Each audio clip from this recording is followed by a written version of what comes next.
السلام علیکم ورحمۃ اللہ وبرکاتہ۔ اعوذ باللہ من الشیطان الرجیم، بسم اللہ الرحمن الرحیم۔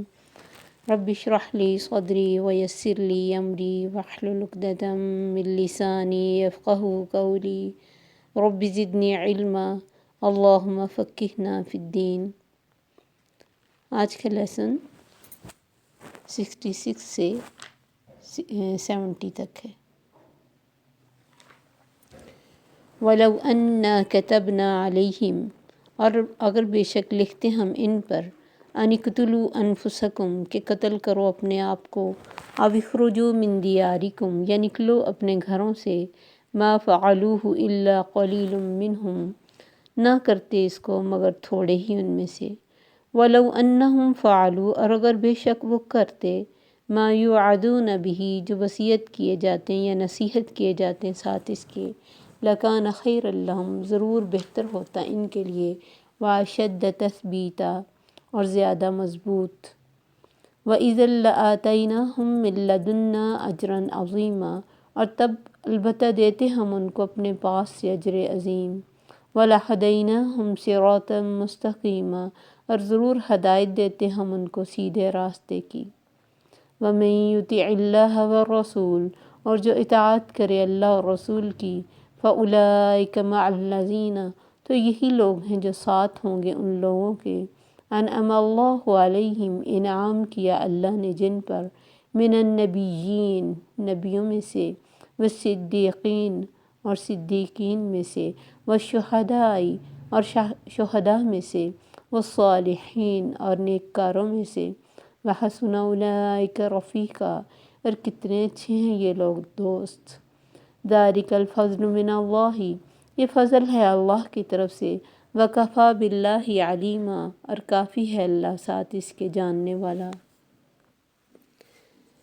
ان آیات میں اللہ تعالیٰ فرماتے ہیں جو نبی صلی اللہ علیہ وسلم سے ایک چھوٹا سا فیصلہ کروا کے سیٹسفائیڈ نہیں ہو رہے، جنہیں نبی صلی اللہ علیہ وسلم کی بات کو تسلیم کرنا مشکل لگ رہا ہے، جو یہیں آ کے پھنس کے وہ آگے کیا جائیں گے؟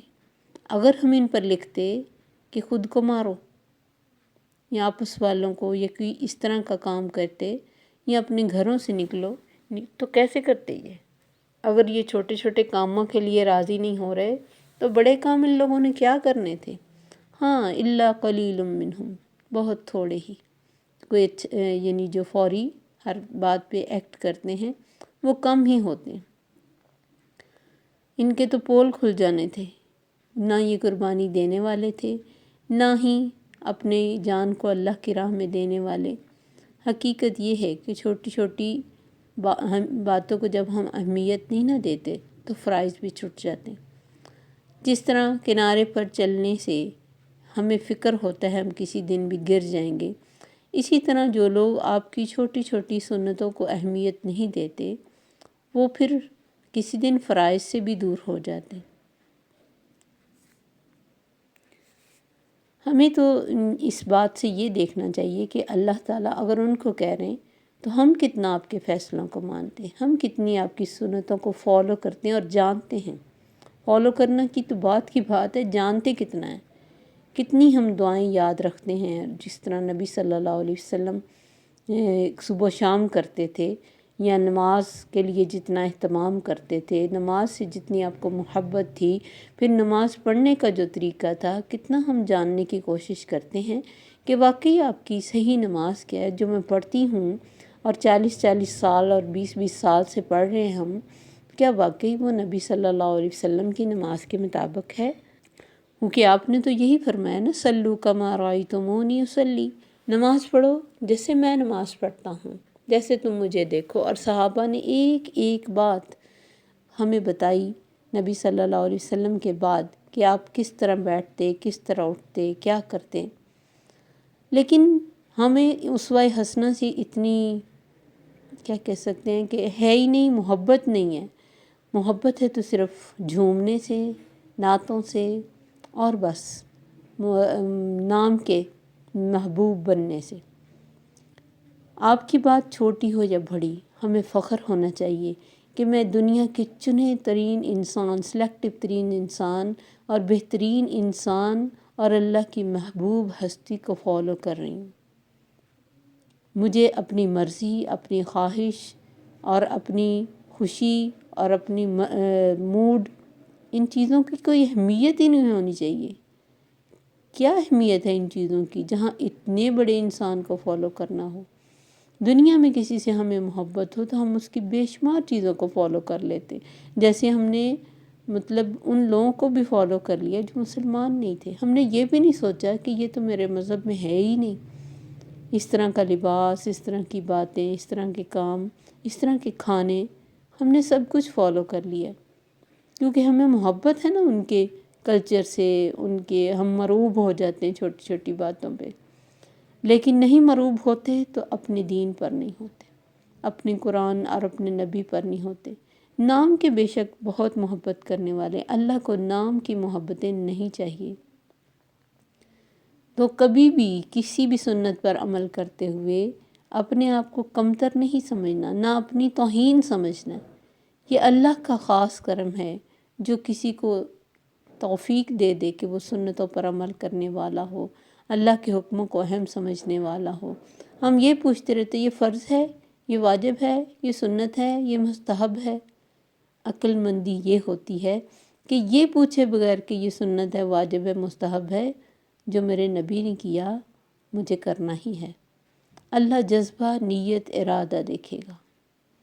ہم ان چیزوں میں پڑھ کے سوچتے نہیں اس کا تو پھر کوئی اتنا نہیں ہے، یہ تو واجب نہیں ہے، چلے کوئی بات نہیں، مستحب بھی ہے نا، نہ بھی کیا تو کیا ہوا۔ ہم اتنی دنیا میں کام ہی کون سے اچھے کر رہے ہیں جو ہم ان چھوٹی چھوٹی سنتوں کو بھی چھوڑ دیں، اور پھر اس کی اہمیت نہ یا تو ہو نا، ہم بڑے بڑے سب کام کرتے ہیں بس چھوٹے ہی چھوڑتے ہیں۔ کرتے کیا ہیں ہم؟ اللہ فرماتے یہ جو باتیں کر رہے ہیں نا ابھی کہ ہمارا کوئی ایسا ارادہ نہیں تھا یا پھر ہم کسی بری نیت سے نہیں گئے تھے، ان لوگوں پر اگر ہم بڑا کوئی کام لکھ دیتے تو کیسے کرتے؟ اور یہ آیت سن کے تو کچھ صحابہ نے اس بات کی ذکر کیا تھا کہ اگر اللہ ہم پر اپنے آپ کو مارنا لکھتا ہم مار ڈالتے۔ نبی صلی اللہ علیہ وسلم کو اس بات کا پتہ چلا، آپ نے فرمایا صحیح کہتے ہیں، میری امت میں کچھ ایسے لوگ بھی ہیں جن کے دلوں میں ایمان پہاڑوں سے بھی زیادہ گڑا ہوا ہے۔ اور ایک روایت میں ہے کہ کئی صحابہ رضوان اللہ علیہم اجمعین نے کہا، یہ جن میں سے حضرت ابن عبد بھی تھے جن کے بارے میں آپ نے فرمایا کہ اگر ان کو یہ حکم ہوتا یہ کر گزرتے۔ یعنی ایسے مضبوط ایمانوں والے بھی تھے۔ ہم نے دیکھا کہ کیسے انہوں نے ہجرت کرتے وقت نہ اپنے گھر دیکھے، نہ اپنے فیملیز کو دیکھا، جو جس کے ساتھ ایمان لے آیا تھا وہ تو چلا گیا، جو نہیں ایمان لائے تھے انہوں نے اپنے بھرے ہوئے گھر اسی طرح چھوڑ دیے اور خالی ہاتھ نبی صلی اللہ علیہ وسلم کے ساتھ چل پڑے۔ یہ تھے محبتیں کرنے والے۔ ہم تو صرف باتوں کی محبت کرتے ہیں نا، کوئی ہمیں کہے تو اللہ کی راہ میں گھر چھوڑ دو، سب بھرا بھرایا، کتنا مشکل ہو جائے ہمارے لیے، اور کسی اپنے کو چھوڑنا کتنا مشکل ہو جائے، لیکن ان لوگوں کو دلی محبت تھی، اس وجہ سے وہ اس بات سے کوئی ان کو فرق نہیں پڑتا تھا کہ کچھ ہمارے پاس رہ گیا، کچھ ہم سے چھٹ گیا، کوئی بات نہیں۔ تو اللہ فرماتے ہیں اگر یہ اللہ کی بات کو مان لیتے تو ان کے لیے اچھا ہوتا، یہ زیادہ بہتر ہونا تھا۔ اگر انہم فعلوا ما یوعظون بہ، جو ان کو نصیحت کی گئی تھی یہ کر لیتے، ان کے لیے اچھا ہوتا اور مضبوط بھی ہو جاتے، اسلام میں ثابت قدم بھی ہو جاتے، کیونکہ جیسے جیسے انسان نیکیاں کرتا ہے ویسے ویسے اس کی یعنی محبت اسلام سے بڑھتی ہے اور دل میں ایمان بڑھتا ہے۔ جیسے ہم نماز سے، قرآن سے، اچھی باتوں سے، صبح شام کے اذکار سے دور ہوتے جاتے ہیں، اور حتیٰ کہ ایک چھٹی جو بچے پڑھتے ہیں، چھٹیاں کر لیں چند تو دوبارہ پڑھنے کو دل ہی نہیں کرتا، ایسی سستی اور ایسی شیطان پھر غالب آتا ہے۔ تو اس وجہ سے اللہ فرماتے اگر یہ وہ کام کرتے جن کا حکم دیا گیا تو ان کے لیے اچھا ہونا تھا اور انہوں نے مضبوط بھی ہو جانا تھا، عزت اللہ ان کو دیتا۔ وَإِذًا لَآتَيْنَاهُم مِّن لَّدُنَّا أَجْرًا عَظِيمًا، ہم انہیں اپنے پاس سے بہت بڑا اجر دیتے۔ یہ کوئی خالی ہاتھ نہیں رہنا تھا، ان کو فائدہ ہی ہونے تھے، اجر عظیم بھی ملتا، وَلَهَدَيْنَاهُمْ صِرَاطًا مُسْتَقِيمًا، ہم انہیں سیدھے راستے کی طرف رہنمائی بھی کرتے۔ کتنی دفعہ ہمارے دل میں آتا ہے میں کیا کروں، مجھے سمجھ نہیں آ رہی، میں کون سا راستہ چنوں، تو اللہ فرماتے ہم بتاتے نا تمہیں سیدھا راستہ کون سا ہے، کہاں جانا چاہیے تمہیں، کون سے کام کرنے چاہیے۔ لیکن چونکہ ہم نے چھوٹی چھوٹی چیزوں کو پکڑا ہی نہیں، تو بڑی چیزیں کہاں ہمارے ہاتھ میں آنی تھی۔ آگے اللہ فرماتے وَمَن يُطِعِ اللَّهَ وَالرَّسُولَ، اور یاد رکھو جو اللہ رسول کی اطاعت کرتا ہے وہ کسی بھی طرح گھاٹے میں نہیں جائے گا۔ جب بھی ہم سورۃ فاتحہ پڑھتے ہیں ہم اس میں دعا کرتے ہیں اہدنا الصراط المستقیم صراط الذین انعمت علیہم غیر المغضوب علیہم ولا الضالین۔ ہمیشہ دن میں 5 نمازیں پڑھتے ہیں، نوافل پڑھیں، کچھ بھی پڑھیں، سنتیں پڑھیں، ہم اس میں یہ دعا کرتے ہیں۔ دن رات کی یہ دعا جو اللہ ہی نے ہمیں سکھائی، اسی کا جواب اللہ نے یہاں ہمیں دے دیا ہے کہ ہم انہیں ہدایت بھی دیتے جو صراط مستقیم مانگ رہے ہیں اس کی طرف، اور اس کے بعد انعمت علیہ کا ساتھ بھی دیتے۔ انعمت کون سے ہیں اس کی یہاں اللہ نے تفصیل ہمیں بتا دی۔ تو اللہ فرماتے جو اللہ رسول کی اطاعت کرتا یہ لوگ ان لوگوں کے ساتھ ہیں جن پر اللہ نے انعام کیا، انبیاء، صدیقین، شہداء، صالحین، وحسن اولئک رفیقا، کتنے اچھے ہیں یہ لوگ دوست۔ حضرت عائشہ رضی اللہ تعالیٰ عنہ فرماتی ہیں میں نے نبی اکرم صلی اللہ علیہ وسلم سے سنا تھا کہ ہر نبی کو اس کے موت کے وقت دنیا میں رہنے یا آخرت میں جانے کا اختیار دیا جاتا ہے۔ جب نبی صلی اللہ علیہ وسلم بیمار پڑے جس سے آپ اٹھ نہ سکے تو آپ صلی اللہ علیہ وسلم کی آواز بہت بیٹھ گئی تھی، لیکن میں نے سنا کہ آپ صلی اللہ علیہ وسلم فرما رہے ہیں ان کا ساتھ جن پر اللہ نے انعام کیا، جو نبی ہیں، صدیق ہیں، شہید ہیں، نیکوکار ہیں۔ تب مجھے پتہ چل گیا کہ آپ صلی اللہ علیہ وسلم کو اختیار دیا گیا ہے۔ یہی مطلب ایک دوسری حدیث میں کہ آپ کے زبان سے یہ الفاظ وارد مطلب نکلے کہ اللہم برفیق الاعلی، کہ مجھے اعلیٰ دوستوں کے ساتھ چاہیے، یعنی جو آپ سے اختیار دیا گیا آپ کو کہ آپ کو دنیا میں بھی رہنا ہے کہ جانا ہے، تو آپ نے کہا اللہم برفیق الاعلی، اے اللہ مجھے اعلیٰ دوستوں کے ساتھ ملا دو۔ 3 مرتبہ یہ کلمہ آپ صلی اللہ علیہ وسلم کی زبان مبارک سے ارشاد ہوا، پھر آپ فوت ہو گئے۔ تو اس آیت کا شان نزول ایک اور بھی ہے کہ ایک انصاری نبی صلی اللہ علیہ وسلم کے پاس ہے اور مختلف صحابہ آتے تھے اس مقصد کے لیے کہ آپ نے دیکھا کہ وہ کچھ نہ پریشان سے ہیں، غم میں ہیں۔ آپ نے وجہ پوچھی تو جواب دیا کہ اللہ کے نبی یہاں تو صبح و شام ہم لوگ آپ صلی اللہ علیہ وسلم کی خدمت میں آ بیٹھتے ہیں، دیدار بھی ہو جاتا ہے اور صحبت بھی، یعنی آپ کے پاس ٹائم بھی مل جاتا ہے، لیکن قیامت کے دن تو آپ انبیاء کی اعلیٰ مجلس میں ہوں گے، ہم آپ تک کیسے پہنچ سکیں گے؟ تب نبی صلی اللہ علیہ وسلم نے تو کچھ جواب نہ دیا۔ جبرائیل علیہ السلام یہ آیت لے کے اترے کہ جس سے نبی صلی اللہ علیہ وسلم نے کہا کہ دیکھو اللہ کی طرف سے بہت بڑا یہ انعام ہے کہ جتنے بھی نیک لوگ ہوں گے اللہ کی راہ میں پوری زندگی اپنی کوشش کرتے اور تقوی کے ساتھ گزاریں گے، عقیدہ ٹھیک ہوگا، جنت میں یہ سب جمع ہوں گے، آپس میں ایک دوسرے کو ملیں گے، اونچے درجے والے نیچے والوں کے پاس آئیں گے اور ان سے بات کریں گے، اللہ کے احسانات کا ذکر اور تعریفیں کریں گے، جو چاہیں گے پائیں گے اور نعمتوں میں ہر وقت رہیں گے۔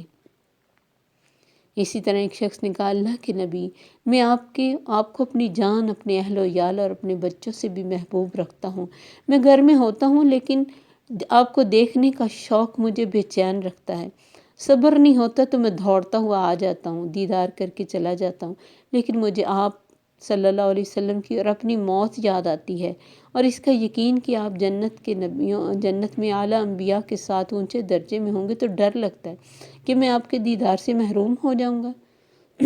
آپ نے فرمایا کہ نہیں، یہ آیت اتری ہوئی تھی، اس پر آپ نے فرمایا یہ جو بھی نیک ہوں گے، جو اللہ رسول کی اطاعت کرے گا ان انعام یافتہ لوگوں کے ساتھ ہوگا۔ کتنے خوبصورت دوست اللہ خود فرماتے ہیں، جب کہیں بھی انسان رہ رہا ہو اس کے آس پاس بہترین لوگ ہوں کتنا اچھی وہ جگہ ہو جاتی ہے، چاہے وہ کوئی بھی جگہ، اور پھر وہ تو جنت ہوگی۔ جنت کی ایک اپنی خوبصورتی، اچھے رفقا کی اپنی خوبصورتی، انعام کی اپنی خوبصورتی، جنت کی نعمتوں کی اپنی خوبصورتی، سکون، مزہ، یہ سب کچھ دنیا میں ہم ڈھونڈتے رہتے ہیں، لیکن یہاں کہاں؟ پھر ایک اور حدیث میں آتا ہے کہ ایک صحابی ربیعہ بن کعب فرماتے کہ میں رات کو نبی صلی اللہ علیہ وسلم کی خدمت میں رہتا، پانی وغیرہ دیا کرتا، وضو کراتا۔ ایک دفعہ آپ نے فرمایا سلنی، مجھ سے مانگو کچھ۔ میں نے کہا مجھے جنت میں آپ کی رفاقت چاہیے، آپ کا ساتھ چاہیے۔ فرمایا اس کے علاوہ؟ میں نے کہا یہی، اور کچھ نہیں۔ فرمایا تو پھر سجدوں کی کثرت سے میری مدد کرنا، یعنی نوافل زیادہ پڑھنا۔ تو زیادہ نوافل پڑھنے سے بھی انسان اعلیٰ درجوں پہ جاتا ہے، اور بے شمار باتیں جو حدیث میں بتائی گئی ہیں، جن میں اللہ کی راہ میں 1000، جس نے آپ نے فرمایا جس نے اللہ کی راہ میں 1000 آیتیں پڑھی وہ انشاءاللہ نیک لوگوں کے ساتھ ہوگا۔ المرء مع من احب، انسان اسی کے ساتھ ہوگا جن سے محبت کرتا ہے۔ حضرت انس فرماتے مسلمان جس قدر اس حدیث سے خوش ہوئے، اتنا اور کسی چیز سے کبھی خوش نہیں ہوئے۔ ہماری محبتیں کیا ہیں؟ ہم تو سمجھتے ہیں ہم نے جانا ہی جانا ہے وہاں، کوئی مسئلہ ہی نہیں، اور وہ ہر دن جمعرات یا کون سا دن وہ تو ہمارے پاس آتے ہی ہیں، اور کوئی مسئلہ نہیں ہے، اور یہیں بیٹھ کے ہم سب کچھ ان کے ساتھ طے کر لیتے ہیں۔ اور یہ ہمیں کہیں سے الگ سے وحی آتی ہے کہ یہ سب کچھ وہی ہوگا جو ہم چاہتے ہیں۔ اللہ نے فرمایا ذالک الفضل من اللہ، یہ اللہ کا فضل ہے۔ وَقَفَى بِاللَّهِ عَلِيمًا، اللہ ہر ایک کو اس کے حالات، اس کے عقیدے، اس کے اعمال کے مطابق جانتا ہے۔ اللہ سے کچھ بھی انسان کا چھپا ہوا نہیں۔ پھر آتا ہے کہ ایک حبشی نبی صلی اللہ علیہ وسلم کے پاس حاضر ہوا کہ میں کچھ پوچھنا چاہتا ہوں۔ آپ نے فرمایا پوچھو۔ اس نے کہا اللہ کے رسول، آپ لوگوں کو صورت میں، رنگ میں، نبوت میں اللہ تعالیٰ نے ہم پر فضیلت دے رکھی ہے، لیکن اگر میں ایمان لاؤں نبی صلی اللہ علیہ وسلم آپ پر، اور ان احکام کو بجا لاؤں جنہیں آپ کر رہے ہیں، تو کیا جنت میں آپ کا ساتھ ملے گا؟ نبی صلی اللہ علیہ وسلم نے فرمایا ہاں، اللہ کی قسم جس کے ہاتھ میں میری جان ہے، جنتی حبشی تو اتنا سفید ہو کر جنت میں جائے گا کہ اس کا جسم 1000 برس کے فاصلے سے جگمگا رہا ہوگا۔ پھر فرمایا لا الہ الا اللہ کہنے والے کے لیے، یعنی عقیدہ صحیح رکھنے والے کے لیے اللہ کے پاس عہد و وعدہ ہے۔ سبحان اللہ و بحمدہ کہنے والے کے لیے 1,24,000 نیکیاں لکھی جاتی ہیں ایک دفعہ کہنے سے۔ اس پر ایک صاحب نے کہا حضور صلی اللہ علیہ وسلم جب یہ سب کچھ ہے تو پھر ہم کیسے دوزخ میں جائیں گے؟ فرمایا انسان قیامت کے دن اس قدر اعمال لے کر آئے گا، اگر کسی پہاڑ پہ رکھے جائیں تو اس کے لیے بھی بوجھ محسوس ہوں، لیکن ایک نعمت کھڑی ہو جائے گی اور محض اس کے شکریہ میں ہی یہ اعمال کم نظر آئیں گے۔ سوچو کتنا دیکھا ہم نے ان آنکھوں کے ساتھ، کتنا بولا ہم نے اس زبان کے ساتھ، کتنا سنا ہم نے ان کانوں کے ساتھ، تو یہ چیزیں تو کچھ کتنا بھی ہم کر لیں، اللہ کی رحمت کے بغیر ہم بخشے نہیں جا سکتے۔ اللہ ہمیں اس بات کی توفیق دے کہ ہم سنت سے محبت کریں۔ السلام علیکم ورحمۃ اللہ وبرکاتہ۔